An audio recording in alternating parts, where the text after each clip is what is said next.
여러분은 무엇을 위해서 사십니까? 살면서 그것을 생각하는 사람이 얼마나 될까요? 그저 분주하게 하루하루 살기가 급급할 수도 있습니다. 어떤 분은 자식에게 의미를 두고 어떤 분은 또 자기가 하는 자기 성찰, 정말 자기 성취, 자기 실현에 의미를 둘 수도 있고 물질에 의미를 둘 수도 있고 자기가 그래도 가장 의미 있다고 생각하는 것에 마음과 시간과 돈을 다 투자할 것입니다. 바울에게도 그 인생의 목적이 있었습니다. 그러면서 오늘 본문에서 그 인생의 목적이 무엇인지 바울이 이야기를 하고 있는 것입니다. 그가 발견한 인생의 목적이 얼마나 충만하고 얼마나 놀라운지 그런 사람의 언어로는 다 표현할 수가 없어서 2장 2절에서부터 3절을 보니까 바울은 모든 풍성함, 모든 보화라고 그렇게 이야기를 하고 있는 것입니다. 사람의 그 한두 단어로는 그 풍성한 것과 그 속에 감추어진 그 보화 같은 것이 어떻게 표현할 수가 없다라는 것입니다. 그래서 바울은 이렇게 모든 평상함, 내가 발견한 이 최고의 가치, 그거는 얼마나 풍성한지, 얼마나 정말 보화로운지 알 수가 없다라고 그렇게 이야기를 하고 있는 것입니다. 요즘 한국 영화가 세계 영화제에서 상을 계속해서 받고 있습니다. 영화를 잘 만들고 또 연기를 잘했다라고 주는 상인데 한국에서도 그 상을 줍니다. 그런데 한국에서 주는 상과 세계 영화제에서 주는 상은 다릅니다. 그 영광과 기쁨의 크기가 다릅니다. 왜냐하면 스케일이 다르기 때문입니다. 바울이 정말 이 세상에서 자기가 여태까지 알았던 그 영광과 그 기쁨과는 비교할 수 없는 정말 그것을 자기가 발견하였기 때문에 그 세상의 스케일이 아닌 우주적인 스케일의 영광을 발견하였기 때문에 나는 이제 새롭게 산다라고 지금 이야기를 하고 있는 것입니다. 그런데 이 우주적인 스케일의 영광이 세상에는 감추어져 있습니다. 세상 사람들은 그것을 알 수도 없고 예수 그리스도를 관심도 없고 찾지도 않습니다. 그래서 1장 27절에 그것이 비밀의 영광이라고 하는 것입니다. 바울도 이 예수님을 모르던 자였습니다. 그래서 그는 오히려 예수님이 자기 인생의 걸림돌이 된다고 생각을 했습니다. 자기가 하나님의 일에 목적을 두고 열심히 정말 그 일을 이루려고 하는데 예수 그리스도가 방해자인 것입니다. 그래서 바울은 이 예수 그리스도를 핍박했고 예수님을 믿는 자들을 잡아서 죽였습니다. 그런데 그러던 도중에 살아계신 예수님을 바울이 만난 것입니다. 그리고 이 비밀이 열렸습니다. 예수 안에 있는 그 모든 풍성함과 그 모든 보화의 비밀이 열리자 바울은 이때까지 내가 무엇을 위해서 살았는가? 그러면서 빌립보서에서 모든 것들이 배설물에 불과했다. 이제 나는 썩지 아니하는 영원한 영광과 그 의미를 발견해서 내 인생은 이제 그것을 위해서 살겠다라고 오늘 본문에서 이야기를 하는 것입니다. 그러면서 그 삶의 목표를 이제 새롭게 하는데 그 목표가 25절에 하나님의 말씀을 이루는 것이 그의 삶의 목표가 되었습니다. 여기서 하나님의 말씀 그러면 우리는 세부적인 거 이거 해라 저거 하지 말아라 그런 아주 세부적인 것을 하나님의 말씀이라고 생각하는데 여기서 이야기하는 하나님의 말씀은 궁극적인 하나님의 계획, 궁극적인 하나님의 뜻을 이야기를 하는 것입니다. 그래서 그 바울은 정말 본질적인 것, 정말 궁극적인 것, 내가 이제 그것을 이루어가는 것이 내 삶의 목표라고 이야기를 하면서 오늘 그 궁극적이고 정말 그 본질적인 그것을 가진 그 기쁨과 그 정말 영광을 이야기하고 있는 것입니다. 하나님께서는 우리를 창조하시고 부르실 때 그냥 의미 없이 하루하루 살아가다가 죽으라고 그렇게 창조하신 것도 아니고 부르신 것도 아닙니다. 그리고 잠깐 있다가 썩어질 것들을 향하여서 온 마음과 정성을 다해서 살라고 우리를 부르신 것도 아닙니다. 하나님께서는 우리에게도 바울과 동일하게 그 풍성한 정말 영광과 그 풍성한 생명을 우리에게 누리고 그것을 위하여서 살라고 우리를 부르신 것입니다. 저는 오늘 이 시간에 우리가 그 바울의 삶의 목적을 나누면서 우리에게도 이 비밀의 영광이 실질적으로 열리는 복된 시간 되기를 간절히 축원합니다. 그리고 지금까지 정말 바울이 예수님을 만나기 전까지 그 삶의 목표를 잘못 잡고 달려갔던 것처럼 우리의 목표가 잘못되었다면 이 시간에 재정립되기를 바랍니다. 우리가 부산이나 호남에 가려면 그것에 맞는 기차를 타야 합니다. 부산에 가면서 호남선을 타고 호남에 가면서 부산 경부선을 타고 아무리 멀리 가봤자 무슨 소용이 있습니까? 그 종착지는 잘못된 곳에 종착하는 것입니다. 우리가 열심히 신앙생활을 한다고 하지만 주님께서 원하시는 목표가 아닐 때 우리의 신앙의 표대는 잘못된 것입니다. 그렇기 때문에 이 시간에 그것이 다 재정립되어서 우리의 삶의 마지막 종착지에 갔을 때 그 영광과 그 기쁨을 우리가 우리의 것으로 소유하는 복된 성도님들 되시기를 주님의 이름으로 축원합니다. 바울이 이제 그 하나님의 뜻을, 그 말씀을 이루기 위해서 그가 실질적으로 목표를 두고 한 일이 있습니다. 첫 번째 목표는 예수님을 알리는 것이었습니다. 27절 말씀 같이 한번 읽어보시겠습니다. 1장 27절입니다. 하나님이 그들로 하여금 이 비밀의 영광이 이방인 가운데 얼마나 풍성한지를 알게 하려 하심이라. 이 비밀은 너희 안에 계신 그리스도시니 곧 영광의 소망이라. 아멘. 하나님께서 이 비밀의 영광이 이방인 가운데 얼마나 풍성한지를 알게 하려라는 것이 하나님의 뜻이었다라는 것입니다. 우리는 이렇게 해도 상관없고 저렇게 해도 상관없는 그런 사소한 삶의 문제를 가지고 하나님의 뜻을 구한다라고 그렇게 엎드리고 있습니다. 그러나 전에도 말씀드렸듯이 이렇게 해도 상관없고 저렇게 해도 상관없고 모든 것 가운데 하나님이 함께 하시고 간섭하십니다. 하나님께서 정작 성경에 계시한 하나님의 뜻은 이미 알려져 있습니다. 그런데도 우리는 그것에는 관심이 없고 자기의 삶에 그냥 사소한 거, 어느 게 어떻게 해야 실패하지 않을까, 어떻게 해야 잘 살까, 그런 거에만 관심이 있습니다. 근데 하나님께서는 이미 하나님의 뜻을 우리에게 알려주셨는데 그것은 27절에 그 하나님의 비밀의 영광이 이방인 가운데 알려지는 것입니다. 먼저 비밀을 깨달은 자가 아직도 그 비밀을 알지 못하는 자에게 이것이 비밀이다 하고 알려주는 것이 하나님의 뜻이라는 것입니다.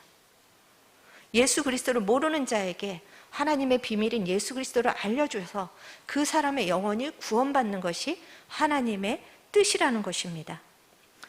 우리는 영혼 구원을 위한 전도를 그냥 믿음이 좋은 사람이 하는 것으로 생각하고 있습니다. 그러나 사도행전 1장 8절에 보면 성령이 임하시면, 너희들에게 성령이 임하시면 그 다음에 어떤 일의 결과가 일어납니까? 증인이 되는 것입니다. 우리가 예수님을 믿고 예수님의 성령님이, 예수님의 영이신 성령님이 내 안에 거하시면 그 성령님의 소원이 나의 소원이 되는 것입니다. 왜냐하면 내 안에 거하시는 성령님의 소원과 내가 자꾸만 그 소원을 알게 되니까 그 소원이 내 소원이 되는 것입니다. 우리 안에 거하시는 성령님이 내 속에서 계속 예수의 생명을 충만하게 하시니까 예수의 생명이 흘러갈 수밖에 없는 것입니다. 그런데 우리가 정말 이 증인의 삶을 살고 있지 않다면, 물론 시간차는 있지만 내가 예수님을 믿은 지 오래되었는데도 내 안에 성령님께서 동행하신다고 얘기하면서도 증인으로서의 삶이 나타나지 않는다면 그거는 영적인 성숙의 문제가 아니라 과연 거듭났을까? 거듭남의 문제이고, 과연 내가 신앙의 표대를 정확하게 알고 가고 있는가의 목적의, 삶의 목표의 문제인 것입니다. 여러분 예수님을 믿으십니까? 그리고 여러분 속에 성령님이 지금 내주하고 계십니까? 그렇다면 여러분은 하나님께서 내 증인이 되리라라고 부탁하신 사명이 있는 것입니다. 그 사명을 향해서 여러분의 인생의 목적을 정하신 분이 몇 분이나 되겠습니까? 바울은 자기가 예수님을 알지 못했을 때는 예수님을 핍박하는 자였지만 그 예수님을 만나고서는 자기같이 우매한 사람들을 정말 깨우치는 것이 삶의 목적이 되었습니다. 하나님 앞에 심판받는 저주 아래 있으면서도 나는 잘 살고 있다라고 그렇게 착각하고 있는 사람을 향하여서 예수 그리스도가 아니면 우리는 소망이 없다라는 것을 절절하게 전하고 있었습니다. 그가 체험을 했기 때문입니다. 그렇지만 체험은 그때뿐입니다. 여러분들도 다 체험해 보시지 않았습니까? 체험은 그때 그냥 나를 잠시 뜨겁게 하는 한순간의 일입니다. 바울이 끊임없이 이 전도, 영혼에 대한 마음을 끊임없이 드릴 수 있었던 것은 바로 1장 29절에 성령이 그 안에서 역사하셨기 때문입니다. 성령이 1장 29절 내 속에서 능력으로 역사하시는 이의 역사를 따라 바울 속에 성령님이 계셨기 때문에 성령님이 바울에게 계속 성령님의 소원을 부어주신 것입니다. 오늘 우리가 찬양한 것처럼 하나님의 마음을, 영혼을 향한 하나님의 마음을 계속 부어주신 것입니다. 이 시간에 여러분이 다른 영혼에게 관심이 없다면 성령 충만을 받으시기를 바랍니다.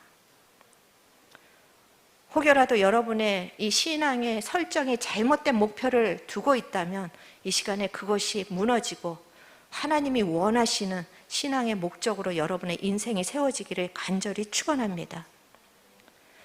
교회는 잃어버린 영혼들을 구원하라고 예수님께서 그 사명을 맡겨주신 그리스도의 몸입니다. 교회는 끼리끼리 모여서 좋다 위로받고 좋아하는 유람선이 아닙니다. 교회는 구조선입니다. 영혼을 구원하기 위해서 하나님께서 맡겨주신 구조선인 것입니다. 이 사명이 이 시간에 여러분에게 다시 정립되는 귀한 시간 되기를 축원합니다. 교회는 영혼을 구원하는 것뿐만 아니라 또 한 사람 한 사람을 세워서 그리스도 앞에 흠없고 거룩함이 없는 신부로 세우는 것이 또 교회에 하나님께서 맡겨주신 목적입니다. 그래서 이것을 안 바울은 이제 두 번째 목표로 성도를 온전하게 세우는 것을 목표로 삼았습니다. 그 말씀이 28절에서부터 29절 있는데 또 같이 읽어보시겠습니다.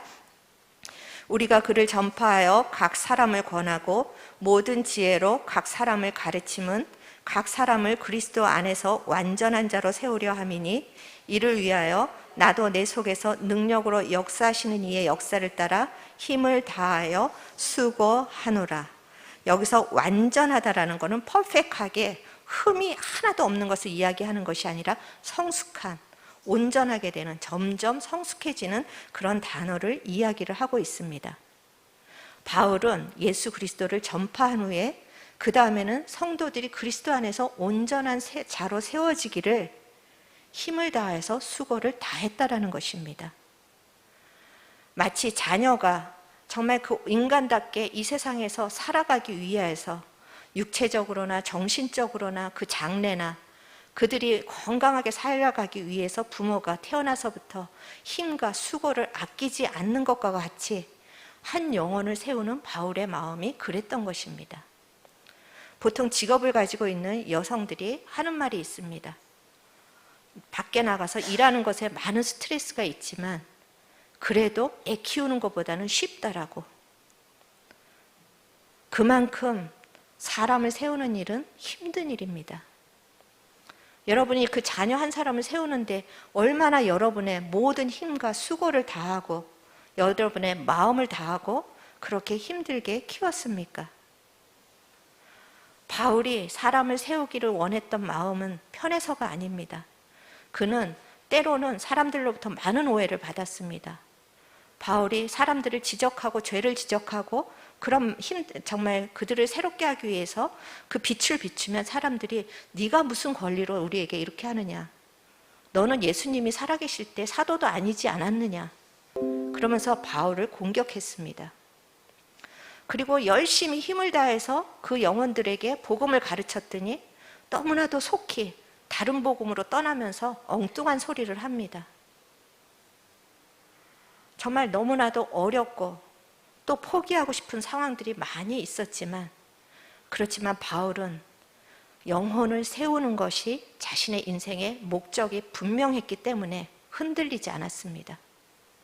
힘들더라도 포기하지 않았습니다. 골로새 교인들은 한 번도 얼굴을 본 적이 없는데도 불구하고 그들을 위해서 수고를 아끼지 않았다라고, 내가 너희를 위해서 얼마나 수고했는지 너희들이 알기를 원하노라. 그것은 자기를 자랑하기 위해서 한 말이 아닙니다. 한 번도 보지 못한 너희들을 향한 내 마음이 하나님의 마음이다. 하나님이 너희들이 세움받기를 원해서 그렇게 지금 마음을 다하고 계신다라는 거 알려주기 위해서 너희들을 내가 얼마나 수고하였는지 알기를 원한다라고 이야기를 하고 있는 것입니다. 우리 안에 계신 성령님의 그 역사하는 힘을 따라, 내 힘으로 하는 것이 아니라 내 안에 성령님이 계시면 성령님이 부어주시는 마음을 따라 힘을 다하여서 섬기고 세우는 것이 바울의 목표였습니다. 여러분의 목적은 무엇입니까? 이 시간에 무엇보다도 여러분 속에 계신 성령님의 능력을 따라서 여러분 자신을 세우시기를 축복합니다. 여러분 자신이 먼저 그 하나님의 사랑을 알아야 하고, 자신의 부족함을 하나님이 얼마나 용납하시는지, 또 그것을 기다리면서 하나님이 얼마나 참으시고 하나님이 정말 수고하시는지 여러분이 먼저 그것을 알고 그것에 따라 여러분의 영혼이 세워져야 합니다. 그리고 그것이 확장되어서 이제 다른 사람의 영혼을 세우기 위해서 여러분이 자라나야만 합니다. 그리스도 안에서 나를 세우고 다른 영혼을 세우는 것이 우리가 신앙에 가야 할 길이고 목표인 것입니다. 그 일이 힘들지만 그렇게 사람을 세우는 것이 우리의 목적이 될 때 바울은 세 번째 인생의 목표를 잘 할 수 있었습니다. 그것은 바로 그리스도의 남은 고난을 채우는 것이었습니다. 24절 말씀 또 같이 한번 읽어보시겠습니다. 나는 이제 너희를 위하여 받는 괴로움을 기뻐하고 그리스도의 남은 고난을 그의 몸된 교회를 위하여 내 육체에 채우노라. 아멘. 여러분, 신앙의 목표가 무엇입니까? 정직하게 내가 이 땅에서 좀 편하게 살고 잘 사는 거 아닙니까? 저도 그렇게 마음이 동할 때가 참 많이 있습니다. 좀 편하게 되면 안 되나? 그런데 바울은 오히려 신앙의 목표를 고난에 삼고 있습니다. 이 땅에서 잘 먹고 잘 사는 것이 아니라, 이 땅에서 좀 편하게 사는 것이 아니라 신앙의 목표를 고난으로 삼고 있습니다. 그 이유가 로마서 1장 14절에서 보면 바울은 자신이 복음의 빚진 자라고 그렇게 고백을 하고 있습니다. 자기가 이렇게 생명을 알게 된 것, 자기가 이렇게 비밀인 예수 그리스도를 알게 된 것은 자기가 핍박하던 예수님이 십자가에서 돌아가신 그 대가가 지불되었기 때문이라는 것을 알았습니다. 그리고 자기가 이렇게 다시 이 생명을 얻게 된 것은 자기가 예수님을 믿는다는 이유로 그렇게 핍박하고 죽였던 사람들의 그 눈물과 그 죽음이 밑거름이 되었기 때문에 자기가 생명을 얻게 된 것을 알았습니다. 그래서 복음의 빚진 자라고 표현을 하는 것입니다. 우리가 하나님의 자녀가 되는 것에는 우리는 아무것도 대가를 치를 필요가 없습니다. 그렇지만 우리가 믿음으로 그냥 쉽게 이것을 받는다고 해서 그것이 쉽게 된 일이 아닙니다. 우리가 이 아무런 대가도 없이 예수 그리스도의 생명을 받기 위해서 하나님께서 자기의 독생자 아들 예수 그리스도를 십자가에서 처절하게 죽이셨습니다. 하나님이 자기의 아들이 죽어가는 모습을 봐야 하는 고통의 대가였습니다. 예수님은 친히 사람들에게 수치를 당하고 피가 정말 하나하나 흘려지는 그 고난을 당하시면서 죽으시는 그 대가가 지불된 것입니다. 우리나라에 이렇게 교회가 많은 거, 한 번도 본 적이 없는 이 조선인을 위해서 하나님이 외국 선교사님들에게 마음을 부어주셨기 때문입니다. 그리고 그분들이 그 속에서 자신 속에서 역사하시는 성령의 능력을 따라서 자기의 안일함과 편안함과 세상의 영광을 다 내려놓고 냄새나고 고집스럽고 아무런 소망이 없는 이 조선 땅으로 오셔서 그 자리에서 목배임을 당했습니다. 그리고 온갖 순환과 어려움을 당하셨습니다. 그 대가가 지불되었기 때문에 우리나라에 이렇게 기독교가 많이 전파가 되고 우리가 편안하게 믿을 수가 있는 것입니다. 여러분이 이 자리에 앉아 있는 거 여러분의 열심으로 된 것이 아닙니다. 누군가 여러분을 위해서 눈물로 기도했습니다. 여러분의 부모가 눈물로 기도했을 것이고 여러분을 아는 어떤 사람이 여러분은 편하게 자는 시간에 깨어서 눈물로 기도한 대가로 이 자리에 있는 것입니다. 그 사람들이 왜 그렇게 무모하게 아무것도 드러나지도 않는데 그렇게 대가를 지불했겠습니까? 예수 그리스도의 이 풍성한 영광과 비밀을 알았기 때문입니다. 그리고 그 영광을 이제 자기가 받기 위해서 또 그 사람 속에서 하나님의 영광이 나타나는 것을 보기 위해서 고난도 마다하지 않았습니다. 로마서 8장 17절 우리는 정말 영광을 받기를 원하는 그런 값싼 복음을 우리는 갖고 있습니다. 그런데 로마서 8장 17절 우리가 함께 읽어보시겠습니다. 자녀이면 또한 상속자 곧 하나님의 상속자요 그리스도와 함께한 상속자니 우리가 그와 함께 영광을 받기 위하여 고난도 함께 받아야 할 것이니라. 아멘. 고난이 없이 영광이 주어지지 않습니다. 누군가의 희생과 눈물과 누군가의 자기의 뼈를 깎는 그런 아픔이 있었기에 한 영혼이 구원에 이른 것입니다. 여러분이 그 구원을 받은 것입니다. 이제는 여러분 차례입니다.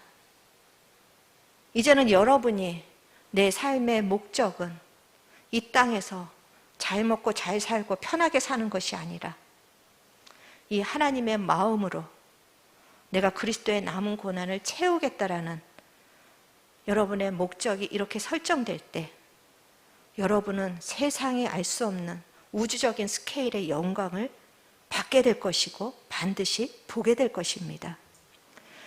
그래서 이 시간에 여러분을 성령님의 역사를 여러분 속에서 성령님의 역사를 가로막고 있는 모든 죄와 세상의 유혹들이 이 시간에 하나님의 이름으로 예수의 이름으로 끊어지기를 축원합니다. 우리가 십자가에서 나를 부인하고 내가 하고 싶은 대로 하지 않고 하나님 앞에 나를 날마다 죄를 고백하면서 부인하는 그것이 그리스도의 남은 고난입니다. 그것을 왜 합니까? 그것에 생명이 있기 때문에 하는 것입니다.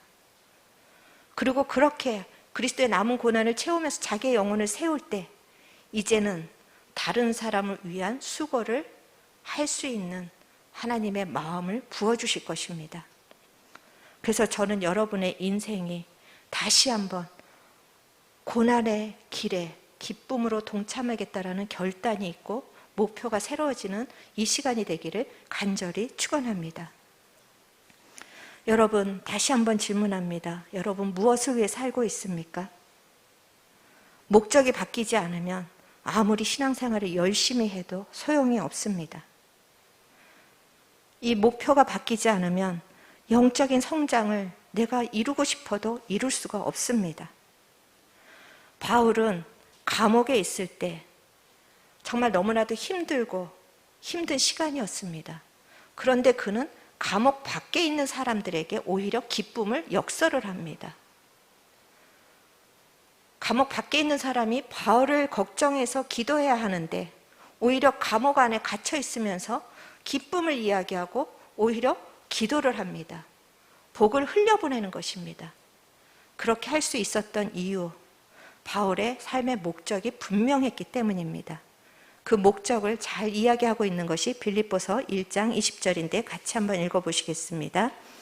나의 간절한 기대와 소망을 따라 아무 일에든지 부끄러워하지 아니하고 지금도 전과 같이 온전히 담대하여 살든지 죽든지 내 몸에서 그리스도가 존귀하게 되려 하려 하나니. 아멘.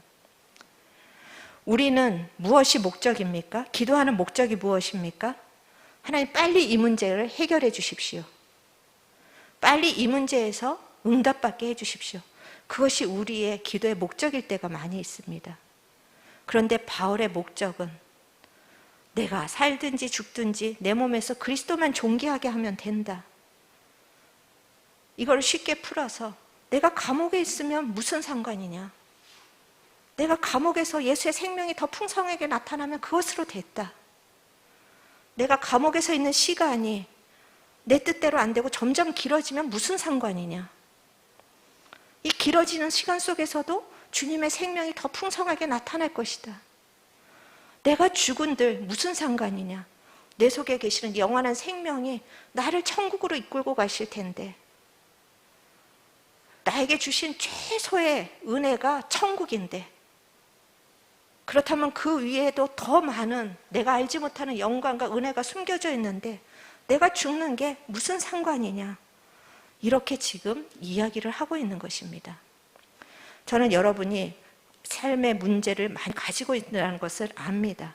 자녀의 문제, 재정의 문제, 육신의 문제, 관계의 문제, 여러 가지 문제가 있습니다. 하지만 그 문제는 그냥 가볍게 기도하고 성령님께 맡기십시오.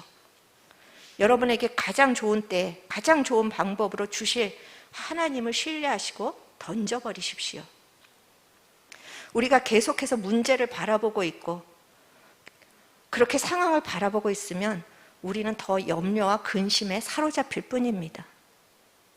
우리가 우리 자신을 스스로 지키려고 더 애쓰면 애쓸수록 우리는 더 침륜에 빠질 수 있는 것밖에는 없습니다. 그렇기 때문에 이제 여러분의 문제, 그리고 세상에서 여러분의 목표를 예수님께로 바꾸시기를 축원합니다. K-드라마, K-팝, 이 시대에서 이제 배우나 가수들은 더 이상 한국에서 잘 되는 것을 목표로 하지 않습니다. 이제 그들은 세계를 목표로 할 것입니다. 왜냐하면 그 영광을 알았기 때문에. 여러분에게는 하나님이 준비하신 우주적인 영광이 있습니다. 하나님이 준비하신 우주적인 기쁨과 정말 본질이 있습니다. 그렇기 때문에 이제는 이 땅이 전부인 것처럼 썩어질 것이, 정말 우리가 하나님 앞에 갈 때 아무것도 들고 갈 수 없는 자식도 그렇고 물질도 그렇고 건강도 그렇고 아무것도 하나님 앞에 들고 가서 자랑할 것이 없습니다. 그런 것들에 여러분의 목표를 두지 마시고 영원하신 예수 그리스도께 여러분의 삶의 목표를 삼으시기를 축복합니다. 이번 주에 어떤 성도님께서 저에게 간증을 해주셨습니다. 도무지 품어지지 않아서 볼 때마다 괴로운 사람 때문에 정말 마음이 어그장떠 놓고 힘들었는데 하나님께서 자기가 문제인 것을 보여주셨답니다. 계속해서 벗어나고 싶은 그 환경, 정말 그 환경 때문에 마음이 힘들고 수치스럽고 정말 다 어떻게 해서든지 여기서 내가 벗어날 수 있을까, 그것만 정말 바라봤는데 이제 하나님께서 그 상황도 품게 하셨답니다. 자기가 한 것은 아무것도 없고 그냥 어느 날 하나님이 정말 우주를 통해서 자기에게 말씀을 하시고 그 말씀이 임하자 거기서 새로운 성령의 역사가 일어나신 것입니다. 그리고는 그런 말씀을 하셨습니다. 이렇게 살다가 죽는 것이 괜찮다고.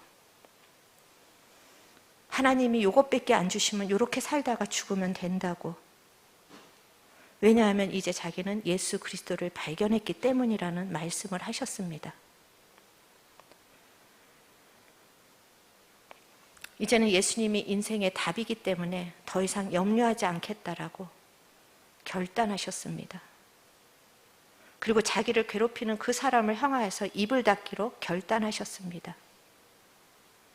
그러자 하나님께서 그 영혼에 대해서 아침마다 눈물을 주신다고 합니다. 그 성도님도 본인 입으로 고백하였지만 이렇게 지금은 은혜를 받지만 가다가 자기 또 이것을 잊어버릴 수도 있다고 하십니다. 가다가 또 넘어지기도 하고 가다가 또 놓칠 것일 수도 있습니다. 그런데 그 성도님의 간증을 들으면서 방황하던 저의 마음이 다시 목표를 정했습니다. 교회란 이런 것입니다. 우리가 힘든 산을 올라갈 때 때로는 이 길이 맞나 하고 불안할 때가 있습니다. 그때 나무에 붙어있는 그 작은 빨간 리본 하나를 발견하면 아, 이 길이 맞구나라고 안심을 합니다. 그 성도님의 간증에 제가 날마다 이렇게 십자가를 이야기하고 죄를 이야기하고 오히려 그냥 누르고 있는 것은 아닌가 방황하던 저의 마음에 그 성도님이 말씀해 주십니다. 목사님의 방향이 맞았다고. 그래서 다시 제가 또 흔들리는 마음을 정했습니다. 여러분, 우리 이렇게 함께 마음을 정하고 가시기를 축원합니다. 하나님이 교회 공동체를 주신 것은 세상에서는 너 그렇게 어리석게 사느냐? 예수 그리스도가 밥을 주느냐? 예수 그리스도가 너의 인생을 성공을 시키느냐? 어리석다라고 계속해서 우리를 유혹합니다. 그때 그 성도처럼 여러분이 이 길이 맞다라는 신호가 되시기를 바랍니다. 그래서 흐트러진 마음을 다시 또 목표를 정하면서 하나님, 이 땅에서는 보이지 않는 이 비밀의 영광을 아는 자로서 이제 흔들리지 않고 그 목표를 향해서 가기로 마음을 정합니다. 아직 비록 발걸음을 몇 발처럼 뛰지 않았지만 하나님, 이제 이것이 나의 삶의 이유가 되기를 원합니다. 예수 그리스도가 나의 소망이요 나의 모든 것이요 예수 그리스도가 본질입니다. 예수님만이 인생의 답입니다. 그렇게 마음을 정하면서 오늘도 또 다른 사람 보기에는 뭐 그렇게까지 하느냐고 하지만 날마다 자기를 부인하고 자기의 죄를 날마다 죄를 예수님의 보혈로 씻으면서 십자가 앞에 머무시는 여러분 되시기를 축원합니다. 그리고 이제는 세상에서 성공하는 것, 실패하는 것, 하나님이 놓으신 그 자리, 성공하든 실패하든 그것이 나에게 더 이상 문제와 의미가 되지 않습니다. 성공할 때도 예수님이 나타나시길 원하고 실패의 상황에서도 예수님이 나타나시기를 원합니다. 내 이름이 아니라 예수님의 이름이 높아지기를 원합니다. 그렇게 마음을 정하고 가시는 여러분이 되시기를 원합니다. 우리가 함께 작은 수가 모였지만 그렇게 마음을 정하고 갈 때 이 교회 속에서 역사하시는 성령님의 능력이 충만하게 될 것입니다. 여러분 속에서 역사하시는 그 성령님의 역사가 충만하게 나타날 것이고 여러분의 가정 속에서 그 예수 그리스도의 생명이 충만하게 나타날 것입니다. 반드시 그렇게 될 것입니다. 가다가 낙심하지 마십시오. 그리고 우리가 우리의 인생의 최종 목적지 하나님의 심판대 앞에 섰을 때 세상의 영광을 향해서 달려오던 사람들은 다 보지 못하는 하나님의 영광을 보고 최후의 승리자가 될 것을 소망하십시오. 그래서 다시 한번 우리가 이 인생의 목표를 정말 본질 되신 예수 그리스도께 정하고 내가 이 땅 가운데서 힘들지라도 하나님 나를 세우고 영혼을 세우고 하나님의 이름만 높아지면 이것이 나의 기쁨이요 이것이 나의 찬송입니다라고 그렇게 일평생 찬송하며 함께 걸어가는 우리 진리등대교회와 성도 여러분 되시기를 주님의 이름으로 축원합니다.